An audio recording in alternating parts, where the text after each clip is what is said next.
Hola, buenas tardes, ¿cómo están? Bueno, espero que estén bien.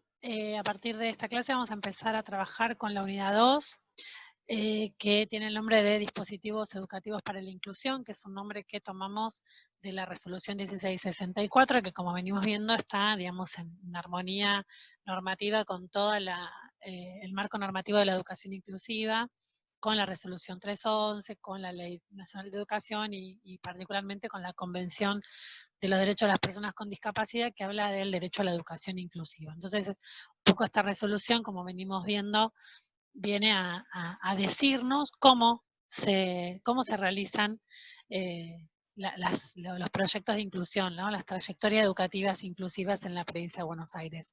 Entonces, todo, digamos, toda nuestra, el cómo, el por qué y el para qué están detallados en la resolución. Así que bueno, un poco es lo que vamos a tratar también de profundizar.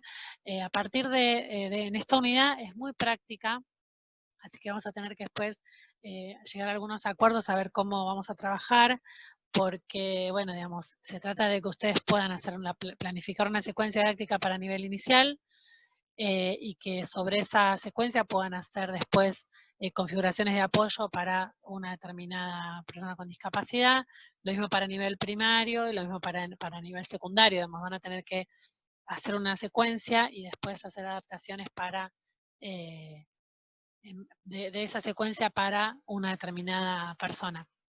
Así que bueno, requiere de un ida y vuelta importante que tengamos, que puedan ejercitar, que podamos hacer un intercambio y que yo pueda ir corrigiendo lo que van haciendo, bueno, y que lo podamos ir trabajando. Así que bueno, va a requerir como de una etapa de mayor compromiso para que realmente podamos sacarle fruto a esta parte de la materia, ¿sí? Pero bueno, para empezar, les voy a compartir pantalla con un Power, así empezamos a profundizar un poquito en esto. Bien. Bueno, hablamos de dispositivos educativos para la inclusión y después ustedes bueno, seguramente ya cuando pudieron leer la resolución 1664, esto lo explica bastante bien y hay toda una fundamentación de por qué se llaman dispositivos educativos para la inclusión. En el documento que se llama Documento de Orientación para la Aplicación de la Resolución, que dice de los marcos de fundamentación, es un documento uno de los documentos de los anexos que acompañan la resolución 1664. Bueno, ahí como explica un poco los fundamentos teóricos y el posicionamiento por lo cual se le llama dispositivo educativo, porque bueno, tiene que ver con varias cuestiones, sobre todo con pensar que no es solamente un plan para trabajar adentro del aula, no es una planificación, eso es el PPI, digamos, sino que el dispositivo educativo es todo un dispositivo institucional e incluso interinstitucional e intrainstitucional, es decir, articulación con otras instituciones, de articulación con distintas áreas dentro de la misma institución, para justamente garantizar la trayectoria educativa de un alumno.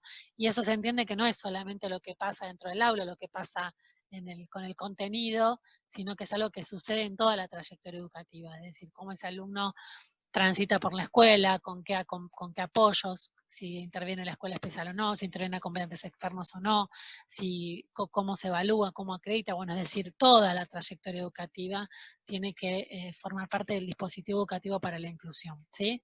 Por eso es ese término un poco amplio, ¿sí? Bien, dentro del dispositivo, entonces, para la inclusión tenemos, como saben, la resolución habla en todo momento de la trayectoria educativa, es decir, que un alumno pueda transitar por el sistema educativo de la manera que ese alumno necesite transitar, es decir, no habla solo del pase de grado, el pase gradual de año a año y que eso, digamos, sino que el alumno pueda tener una trayectoria adecuada a su situación particular, a sus necesidades particulares, pero bueno, pensando que toda esa trayectoria sea incluida en el sistema educativo común. De eso se trata, por eso hablamos de trayectoria educativa, que no es solo un corte de año, sino que digamos, que eso trasciende, digamos, un poco el diseño, los diseños curriculares y un poco cómo está establecido el calendario, sino, bueno, pensar en que la trayectoria es única, individual para cada individuo, ¿sí?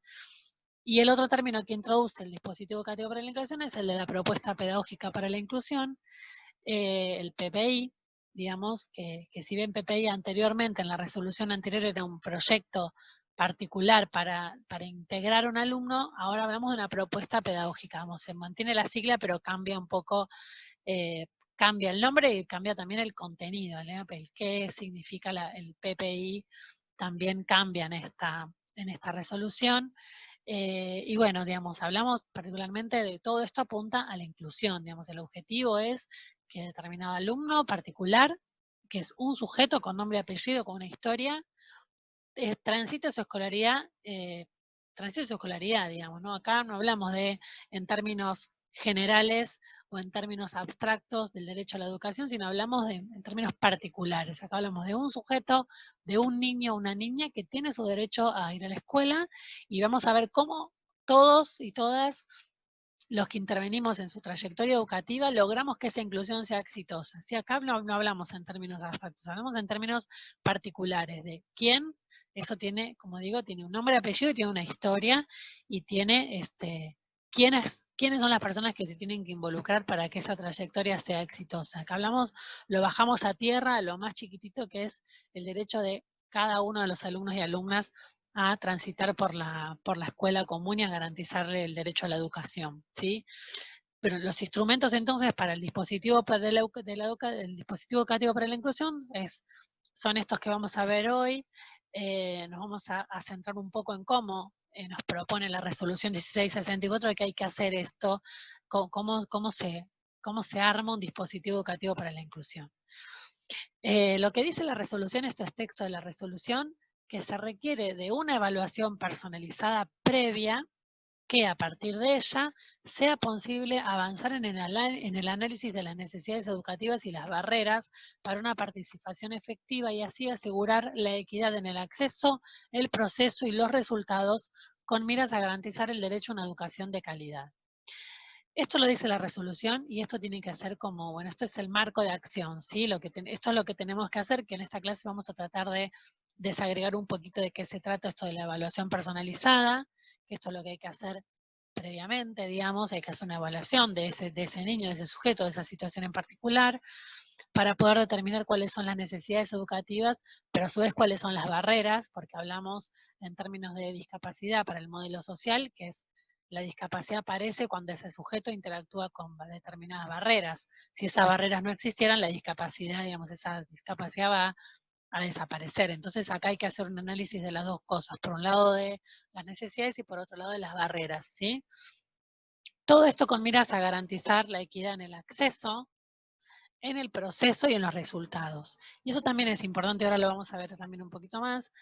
Cuando hablamos de, digamos, no es solo que entren todos a la escuela, que sería equidad en el acceso, digamos, es que todos, niños, niñas, cualquier persona con o sin discapacidad entra a la escuela, ese sería el que pueda acceder. Ahora, que el durante también garanticemos la inclusión con equidad, porque si yo incluyo a todos en la escuela, pero después los que tienen discapacidad están en el fondo del aula, están en una aula paralela, se la pasan en el patio porque no hay quien trabaje con ellos, eso no estoy siendo inclusivo, no estoy garantizando la equidad en el proceso de la educación. Y por otro lado, en los resultados, digamos, si yo lo incluyo en la escuela, a un PPI, trabajo en las adecuaciones, en los apoyos y demás, pero después, porque ese alumno tiene todo esto, yo lo evalúo, digamos, su evaluación va a ser diferente o no accede al mismo título que los demás, tampoco estoy siendo equitativo en los resultados, porque bueno, digamos, estoy teniendo, así, digamos, discriminando a uno o a otro. Entonces acá hay que tener en cuenta cómo garantizamos la inclusión en todo el proceso, en el acceso, en el proceso y también en los resultados. Por eso es tan importante también ver los modos de evaluación, los modos de promoción y de acreditación, que eso también, como vimos, lo establece la resolución. Para cada nivel establece cuáles son los criterios de evaluación, de promoción y de acreditación de cada uno de los alumnos, ¿sí? Y las últimas dos palabras de educación, el derecho a una educación de calidad también es importante, porque acá no es que estén todos en la escuela y ahí se termina, sino que ese tránsito también tiene que ser de calidad, tiene que ser cualitativo, tiene que garantizar que el alumno aprenda, que el alumno logre alcanzar los contenidos, digamos, no es solo que esté en la escuela y nada más, sino que esté, pero que esa educación a la que se accede sea de calidad, ¿sí? Bien. Lo primero que necesitamos pensar entonces para el dispositivo para la inclusión es esto que les decía antes de la educación a medida, digamos, ¿no? Del educar a cada uno, de lo que hablaba Carlos Escliar, ¿no? A todos, pero a su vez a cada uno. Bueno, ¿cómo hacemos ese cada uno? ¿Cómo pensamos la educación a medida de lo que cada alumno necesita, ¿no? Y hay como esta interacción entre el análisis de las barreras, el realizar los ajustes, para garantizar el aprendizaje, la participación y la convivencia. ¿Se acuerdan en una de las primeras clases que veíamos lo que decía la UNESCO, que del saber hacer, del saber, del ser, del saber hacer juntos, y todo esto otro que implica el transitar por la escuela, que no es solo aprender, sino también aprender a hacer, aprender a conocer y aprender a hacer, ¿no? Bueno, y esto de atender a la singularidad también, ¿no? Que justamente pensar en hacer justicia educativa, es decir, que cada alumno tenga la educación que necesita y que merece, en ese atender a cada uno es donde atendemos a la singularidad, digamos. La mejor manera de atender a la diversidad de alumnos que tenemos es poder tener una mirada particular sobre cada uno, ¿no? Lo que decía Clear, ¿se acuerdan en esos videos que veíamos? Bueno, el devolver la mirada, el mirar a cada uno, que la escuela tiene que tener esa necesariamente ese gesto de igualdad, el mirar a cada uno por quién es, por lo que tiene, y lograr que ese cada uno logre ser lo mejor, ¿no? En el potencial que cada uno logre en la escuela, encontrar el trampolín que necesita en su vida, ¿no? Y que no sea recortar a todos por igual, sino permitir que cada uno crezca en la medida de, digamos, hacia donde quiera crecer. Y eso tiene que ser una educación a medida, una educación para cada uno, ¿no? Bien. Vamos igual a retomar esto de las barreras ajustes, porque es un poco de lo que más vamos a hablar hoy, pero para que se entienda un poco cómo es que en el cada uno tengo que hacer este análisis, ¿sí? Yo puedo analizar algunas barreras que son comunes para todos los alumnos de una escuela, pero después cada sujeto en particular va a tener sus propias barreras, va a necesitar sus ajustes para lograr el aprendizaje, la participación y la convivencia. Acá, bueno, insisto en esto del análisis de lo particular, de lo personal, de lo individual, ¿sí? ¿Y qué es lo que vamos a ejercitar bastante en esta materia? ¿Cómo logramos esto del de cada uno? Bueno, importa, seguimos. Bien. ¿Cuáles son las herramientas entonces para que nos plantea incluso la resolución y que podemos aplicar, digamos, para diseñar un dispositivo educativo para la inclusión? Como les decía, hay toda una primera parte que tiene que ver con lo que plantea la resolución en relación a lo institucional, al trámite y demás, que eso no lo vamos a profundizar porque es un tema que excede, digamos, esta materia, pero sí vamos a tomar de la resolución las herramientas, ¿no? Para diseñar el dispositivo educativo para la inclusión. Entonces, bueno, la resolución nos plantea estos 5 cosas. Por un lado, el diagnóstico educativo funcional. En segundo lugar, el análisis y detectar cuáles son las barreras. Después, diseñar apoyos, ajustes y adaptaciones. En cuarto lugar, cuáles van a ser los criterios de evaluación, de promoción y acreditación. Y en quinto lugar, los aportes de acompañantes externos si es requerido. Eso está todo en la resolución. Ahora igual lo vamos a profundizar hoy en 2 cuestiones, en el 1 y en el 2, es decir, en el diagnóstico educativo funcional y en el tema de las barreras, ¿sí? Vamos a empezar hablando de las barreras, que justo esto que acá no se ve, pero que acá está. Vamos a hablar de barreras en primer lugar, porque me parece que es primero empezar por ahí. Hablemos de barreras en la escuela, ¿sí? Cuando hablamos de barreras, se dice VAP, esta sigla B larga AP, que es barreras para el aprendizaje y la participación, porque recordamos que no es solo es aprender, sino también es participar y la autonomía en la vida escolar. Y este dibujo que por ahí ya lo han visto en relación a, bueno, y acá agregamos en la tercera parte, ¿no? ¿Cómo pensamos?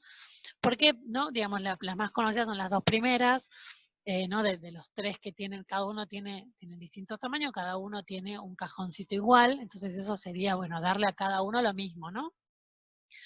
Con lo cual eso hace que uno vea por demás, que el otro vea y que el tercero no llega a ver porque no llega. Aún con ese apoyo no llega, ¿no? En la segunda vemos que cada uno tiene lo que necesita, ¿sí? Digamos, el más chiquito tiene 2, el segundo tiene 1 y llega a ver, y el más alto que no necesitaba ve. Pero el tercer dibujo lo que nos plantea es, bueno, es eliminar la barrera, porque ahí estamos naturalizando que hay un cerco, que eso hace que no todos vean de la misma manera, digamos, ¿no? Entonces, lo que nos plantea la eliminación de las barreras es justamente poner el foco en eso, ¿no? En cuál es la barrera. Pues en este caso es el cerco.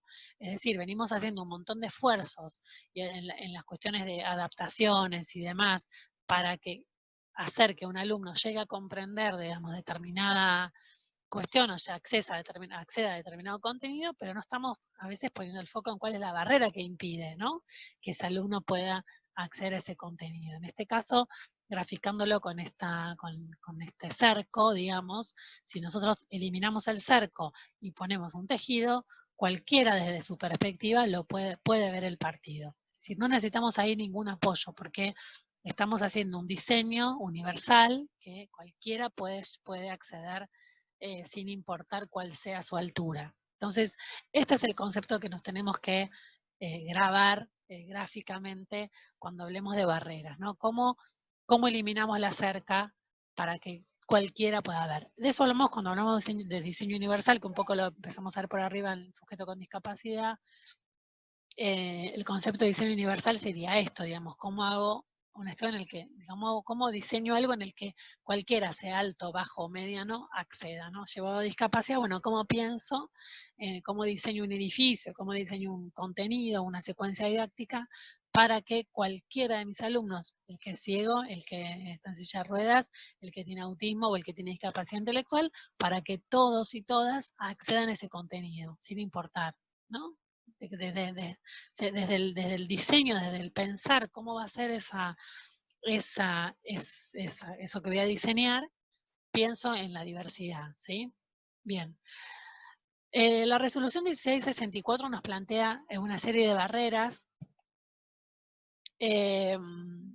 para el aprendizaje y la participación, que, bueno, como bien, digamos, anclado, digamos, enmarcado en la convención, hablamos de que las barreras surgen esto dice la resolución, las barreras surgen de la interacción entre el alumno y sus contextos, ¿sí? Y sus contextos, y acá recuerden lo que vimos en la clase pasada en relación al modelo ecológico, ¿no? Los distintos sistemas que rodean a la persona, no es solo un contexto, no es solo la familia, la escuela, son las instituciones, es la comunidad, es la sociedad, sí, digamos, sus contextos pueden ser múltiples, ¿sí? Bueno, sus contextos, las personas, las políticas, las instituciones, las culturas, las circunstancias sociales y económicas que afectan su autonomía y participación plena en la sociedad, ¿sí? Entonces hablamos de un sujeto y sus características, pero que en interacción con todos estos contextos y estas otras políticas, instituciones culturales, sociales y demás, ahí es donde aparece la barrera. ¿Sí? Las barreras siempre son del contexto, siempre son de la interacción del contexto, nunca son las características del sujeto, sino como de esa interacción con el medio es donde aparece la barrera. ¿Sí? La barrera no la pone la persona, la barrera la pone el contexto. La persona tiene sus características propias, particulares, singulares. Si es una discapacidad, en muchos casos son déficit o no, pero que al interactuar con el contexto es donde aparece la barrera. ¿Sí? Sí, es decir, bueno, vuelvo al ejemplo de la escalera. Yo que camino, al encontrarme con una escalera, no tengo una barrera porque yo la puedo subir, ¿sí? Con lo cual, para mí no es una barrera la escalera, pero sí para una persona que va en silla de ruedas, ahí es donde aparece la barrera. Entonces, la barrera surge de la interacción entre un sujeto con unas determinadas características y es un contexto que no es accesible, ¿sí? Bien. La resolución nos plantea esta serie de barreras, que como las más frecuentes y relevantes. Habla de barreras sociocomunicativas, y acá básicamente dice la forma que tenga de comunicarse y relacionarse a determinado grupo influye en las posibilidades de relación social de una persona con discapacidad. No es lo mismo que los compañeros, los docentes, los padres de una persona sepan y conozcan los pictogramas o el lenguaje de señas o el braille, digamos, ¿no? A que no lo conozcan. Acá es importante poner el foco en esto. En que el contexto, digamos, se esfuerce por no generar una barrera en la comunicación y en lo social, en el vínculo, ¿sí? Habla de barreras actitudinales, que serían la disposición que las personas del entorno tengan a relacionarse, a aceptar o incluir a la persona con discapacidad, ¿sí? Las formativas, que dice que el nivel de conocimiento que tenga una persona o grupo para dar un apoyo eficaz a la persona con discapacidad. Es decir, un docente que desconozca esta normativa es una barrera, ¿sí? O un directivo, ¿no? Que desconozca esto es una barrera, es decir, que o que desconozca cuáles son las herramientas disponibles para que trabajemos para armar un dispositivo de inclusión. Bien, después tenemos las barreras físicas, que ahora las vamos a retomar, los obstáculos que son para acceso a diferentes espacios, las barreras psicológicas o cognitivas, que sería la dificultad o complejidad de las tareas o demandas del entorno, tiene una función decisiva en muchos casos. Puede ser desde una tarea escolar, o usar el transporte público, o comprar en un mercado. Es decir, si esa tarea es muy compleja, bueno, eso es una barrera para alguien que le resulte complejo, digamos, ¿no? Por eso la barrera puede ser cognitiva. Si yo le doy a un alumno que tiene discapacidad intelectual para leer un libro así y le tiro 20 preguntas, le estoy poniendo una barrera para que acceda a ese contenido, ¿sí? El alumno aprende como aprende. Mi tarea como docente es hacerle eso accesible. Si yo le doy una tarea en la que no es accesible, digamos, estoy poniéndole la barrera. Entonces ahí podemos analizar que hay varias barreras, ¿no? Hay una barrera cognitiva, pero también hay una barrera formativa del docente, ¿no? Después, las barreras también pueden ser culturales, dice la resolución, el conjunto de creencias compartidas que un colectivo tenga acerca de diversos temas, como la discapacidad, la educación, la igualdad, entre otros, influyen significativamente en las personas con discapacidad, motivo por el cual es relevante que este aspecto se constituya central en el proyecto institucional. Es decir, acá hablamos de que, digamos, si es una institución que tiene una cultura discriminatoria, digamos, eso va a ser una barrera para ese alumno que ingrese en esa escuela. Por eso es importante que estas cuestiones no sean solo trabajar con el alumno en el aula, sino como toda la escuela genera un proyecto de inclusión, genera un proyecto institucional con perspectiva de inclusión, digamos, no es solo la práctica dentro del aula, sino toda una cultura institucional que hay que cambiar.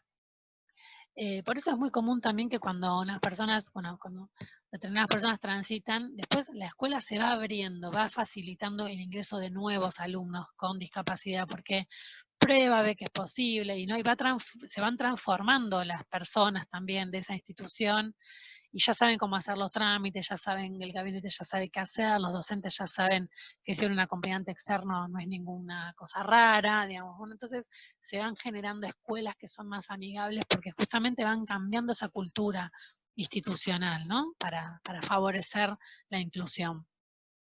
Por último, habla de barreras socioeconómicas, que sería el grado de desarrollo social y económico de una familia, una escuela o un país, son decisivos también en la vida de las personas. Bueno, acá, digamos, las dificultades que puede tener una familia que no tenga recursos económicos, obviamente van a ser muchas más barreras que una familia que sí pueda acceder a una obra social, a cobertura de tratamientos y demás. Y por último, las barreras materiales, que sería la existencia de recursos económicos y materiales que se necesitan y los recursos didácticos y tecnológicos requeridos.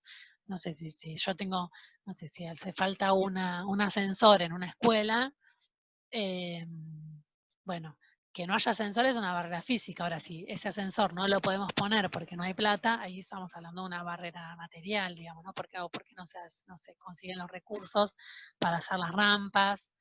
Ahí ya una vez que identificada la barrera, digamos, si no se puede solucionar, si no hay recursos, ahí hablamos de una barrera material o también económica, ¿no? Bien, vamos a profundizar de estas barreras en algunas que son como saliéndonos de lo que es la resolución, las 4 barreras más destacadas, o digamos, cómo digamos, se analizan. Hay 4 categorías de barreras que son las, en forma académica, las más nombradas. Son estas 4 que yo les voy a nombrar ahora, que como van a ver, digamos, son todas estas que detalla la resolución están incluidas, pero bueno, las 4 que van a encontrar en otros textos vinculados a accesibilidad son estas que vamos a ver ahora. Las barreras político-legales, eso es un poco para repasar. Se llaman barreras políticas legales, barreras para el aprendizaje y la participación, por eso VAP, políticas legales, impiden el derecho a ingresar, transcurrir y egresar en el sistema educativo común. Incluye barreras formativas y materiales. Hasta antes de esta resolución había una barrera porque la resolución no lo especificaba. Entonces, ahí donde por ejemplo, teníamos una barrera político-legal, ¿no? De la falta de normativa clara en relación a la inclusión era una barrera. Hoy puede ser una barrera, incluso con esta resolución, la acreditación, porque hay alumnos que egresan y hay un gris, un limbo en cómo se van a hacer esos boletines. Bueno, o si una determinada institución o superior o una determinada Secretaría de Inspección niega o demora los trámites, ahí estamos poniendo barreras, ¿no? Acá por eso traigo este chiste de Mafalda en relación a la burocracia, ¿no? Porque a veces los trámites demoran un montón, se inicia el expediente y eso tarda meses, porque va acá, va allá, va la inspectora, va la jefatura distrital, después a veces va la plata, bueno, hay toda una demora burocrática que también es una barrera, ¿sí? Demorar el acceso también es una barrera. Por eso hablamos también de barreras formativas en relación fundamentalmente a la formación docente y digamos, a las herramientas que tienen los y las docentes para generar prácticas inclusivas. Y bueno, también las materiales, ¿no? Porque que no haya recursos es una decisión política también, ¿no? Entonces ahí hablamos de estas barreras. En segundo lugar, bueno, las barreras físicas y edilicias, que son las que impiden el derecho a ingresar y utilizar las instalaciones de la escuela. ¿Sí? Acá vemos a estos 2 hermanitos que los pueden buscar, son Juli y Lautaro Roca Tagliata, que son 2 hermanitos con discapacidad, que bueno, ellos se hicieron muy famosos, ya son adolescentes, pero iniciaron toda una campaña porque no podían ingresar a esa escuela en la Ciudad de Buenos Aires, y bueno, finalmente lograron que se coloque un ascensor, y hoy están haciendo la misma lucha en las escuelas secundarias a las que están yendo porque no son accesibles. Y bueno, no sé si los han visto, pero ellos en uno dice, bueno, yo estoy cansado que me lleven a UPA, porque yo quería ir como mis compañeros caminando, ¿no? No quiero que me hacen a UPA para subir a primer piso a la sala de computación, digamos, ¿no? Bueno, porque justamente ahí se empieza siendo una barrera física, pero después se traslada a una cuestión de discriminación, de sentirse vergüenza, de sentirse como un bebé porque lo llevan a UPA y a diferencia de sus compañeros. Bueno, hay toda una cuestión también que se va, digamos, trasladando a otros aspectos más relacionales y sociales, ¿no? Bien. Las terceras serían las barreras actitudinales y sociales, que son las que impiden el derecho a disfrutar de una escuela de todos para todos y con todos. Discriminación, falta de empatía, negar apoyo, no tener en cuenta estilos de aprendizaje o formas de comunicación, etc. Incluye las barreras socioeconómicas y las culturales. Bueno, acá hablamos básicamente de discriminación, digamos, ¿no? De gente que actitudinalmente rechaza, que dice, no, bueno, acá ya no hay que dice que ingresan, pero después no generan prácticas inclusivas, que los alumnos están boyando dentro de la escuela de un lado al otro sin tener verdadera inclusión.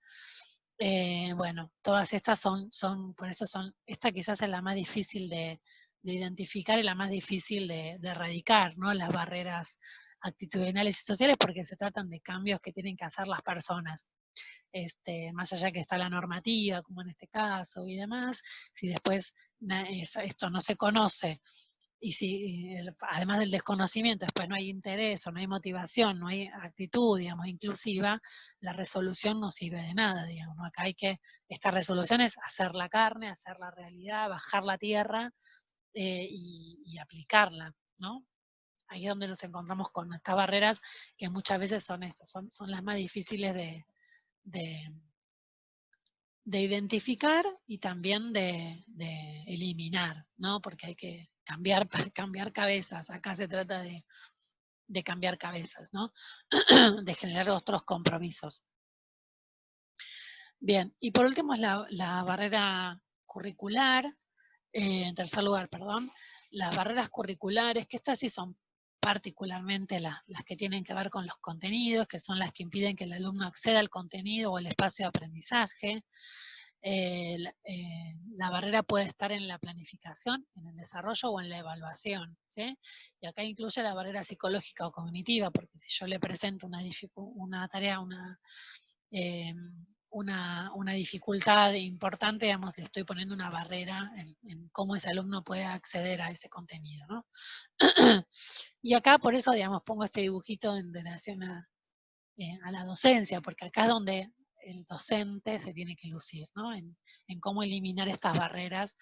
Acá el desafío es propiamente del ser docente, ¿no? Del profesional, del profesor, profesora que está a cargo de la materia, ¿no? Del aula, la que tiene que asumir este desafío y ejercer su profesión y justamente asumir ese problema de enseñanza que se le presenta con ese alumno que aprende distinto a como él está acostumbrado a enseñar, ¿no? Acá hablamos de particularmente de esto, de ahí está el desafío, el bonete se lo tiene que poner el docente y es el que tiene que generar la práctica inclusiva, digamos. Está la resolución, está todo dado, ¿no? Acá es tarea del docente de generar las prácticas inclusivas. Bien, entonces, el análisis de las barreras, es súper importante hacerlo. Y cuando analizan las barreras tienen que tener en cuenta todas las categorías, ¿sí? Tienen que tener todas las categorías que vimos de barreras. No solo es lo que pasa en el aula, sino también las barreras sociales, las actitudinales, las político-legales, digamos, tienen que tener en cuenta en el análisis de las barreras a todas estas que mencionamos, ¿sí? Bien. ¿Se acuerdan de las herramientas? La segunda, la primera era el diagnóstico educativo funcional, yo se lo cambié, pero bueno, en relación al diagnóstico educativo funcional, que también es algo que acá lo especifica la resolución. Y acá me voy a detener un poquito y por ahí vamos a ver esto y terminamos. A cómo hacer este diagnóstico educativo funcional, ¿sí? Que también hay que tomárselo con seriedad porque implica hacer un análisis de las características del alumno o la alumna, particularizar al alumno, conocer su estilo de aprendizaje, cuáles son sus características, sus potencialidades, sus motivaciones y sus desafíos, ¿sí? En este caso, digamos, el diagnóstico es un dato más, pero yo con el alumno, decir, tiene síndrome de Down, no me da información de todo esto que yo necesito saber del alumno, ¿sí? Por eso hay que hacer esta evaluación más profunda, ¿no? Realizar una evaluación funcional del sujeto en el contexto escolar, ¿sí? Además, no solo, no me sirve, digamos, me sirve la evaluación de la psicóloga o de lo que me cuenta la mamá, pero yo lo tengo que ver en contexto, porque lo tengo que ver ese alumno en la escuela, cómo interrelaciona en el contexto escolar, ¿sí? Como en espacios individuales, teniendo en cuenta su proceso evolutivo y de desarrollo, sus fortalezas, sus debilidades, el contexto sociofamiliar, el contexto institucional, digamos, acá donde tengo que tener en cuenta, volviendo al modelo ecológico, los distintos sistemas, ¿sí? Cómo interrelacionan estos distintos sistemas en la vida de este alumno. Pero bueno, todas estas características son las que tenemos que tener en cuenta al hacer el diagnóstico educativo funcional. Acá les traigo esta cita de José Contreras, que es un texto muy interesante que se los voy a compartir, por lo menos como bibliografía optativa, porque ahora vamos a profundizar un poco cuáles son los ejes que trata, pero es un texto muy lindo. Y él dice, ¿no? Habla de educar la mirada y el oído, digamos, al docente, a quien está haciendo estas evaluaciones. Nosotros nos tenemos que predisponer a hacer estas evaluaciones, digamos, con una mirada y con un oído especial, atento, amoroso en relación a quién, al sujeto al que estoy evaluando, digamos, ¿no? Y él dice, la mirada que se elabora sobre las personas en educación desde la igualdad, ya sea igualdad de partida, donde todos son, igualdad de partida quiere decir que todos son los considero iguales, o igualdad de proceso, a todos los trato igual, o igualdad de llegada, de todos pretendo lo mismo, afecta de una manera inadecuada la relación educativa. Es decir, yo cuando a veces esta frase es interesante porque a veces bajo este disculto, bueno, para mí son todos iguales, ¿no? En realidad se oculta esto, ¿no? Si yo digo, bueno, si a todos los considero iguales, como eso que él dice, igualdad de partida, no, no son todos iguales, ¿sí?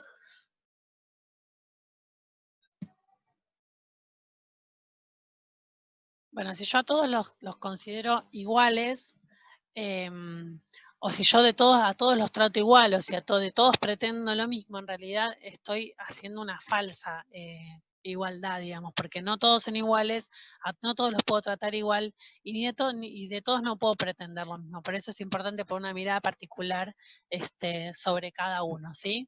Bien.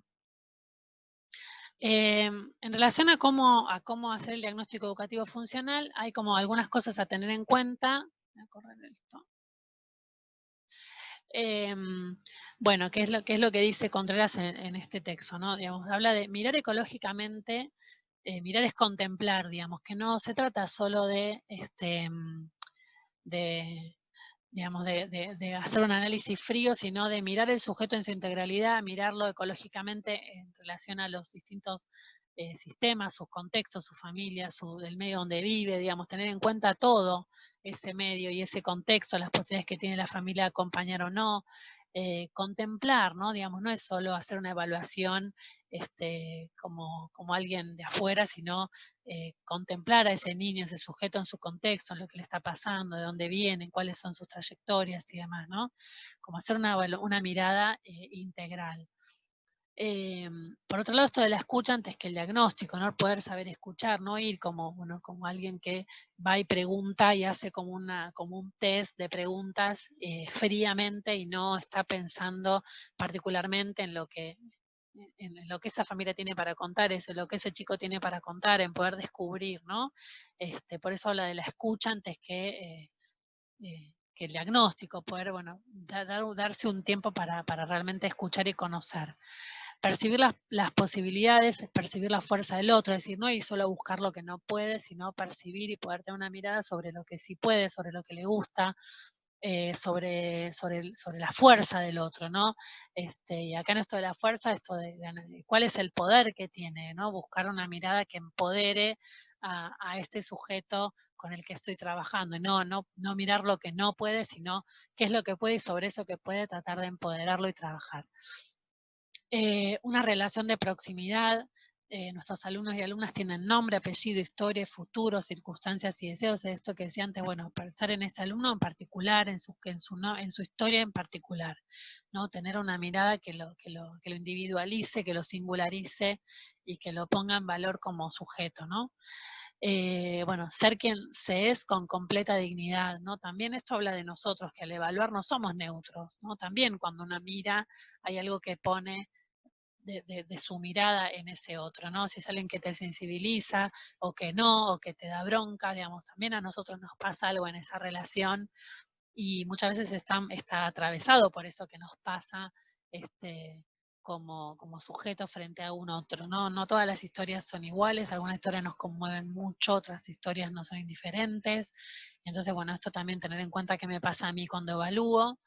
Bueno, la mirada tiene que estar sensible a percibir esa singularidad, es decir, tengo que tomarme ese tiempo para descubrir en ese alumno qué es lo que ese alumno tiene y dónde está su talento, dónde está su singularidad, ¿no? Y esto de mirar al yo que mira, digamos, también en relación a yo evaluador, digamos, ¿no? ¿Qué me pasa a mí?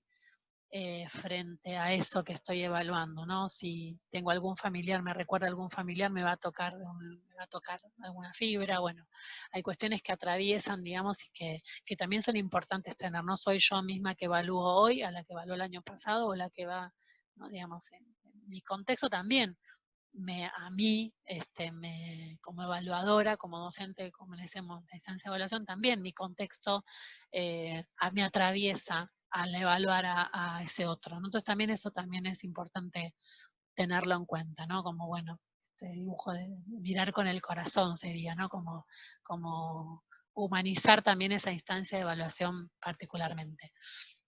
Bueno, y cada niño es distinto a su compañero. Darnos cuenta que la diversidad es el punto de partida para dar una respuesta educativa a las necesidades de todos. Y acá es donde, bueno,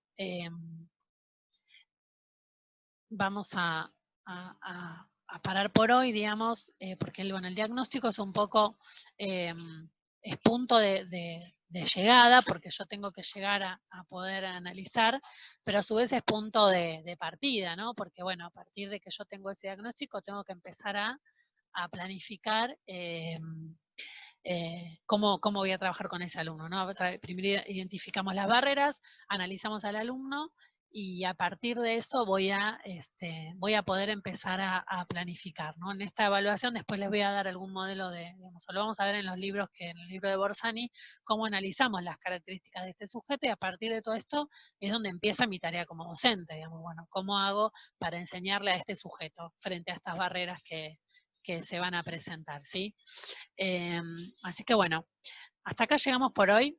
Les voy a dejar el texto de Contreras para que lo puedan ver y vamos a empezar a trabajar. Les voy a dejar detallado cómo vamos a trabajar, porque vamos a empezar a trabajar con el libro de María José Borsani, que se llama Construir una aula inclusiva, y van a tener que empezar a diseñar, como les decía al principio, las secuencias didácticas, ¿sí?